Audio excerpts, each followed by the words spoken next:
तो गाइज मैं और मेरा दोस्त डासिया लेके जा रहे होते हैं, तभी मेरे को फायरिंग की आवाज़ आती है।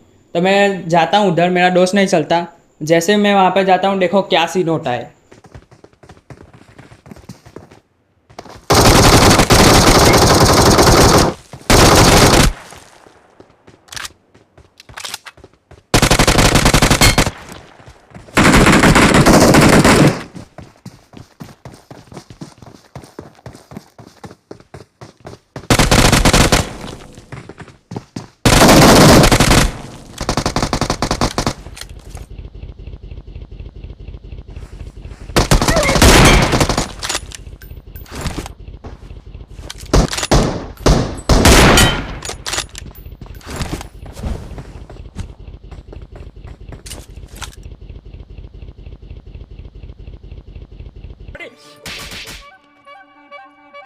सब्सक्राइब कर दे नुबड़े।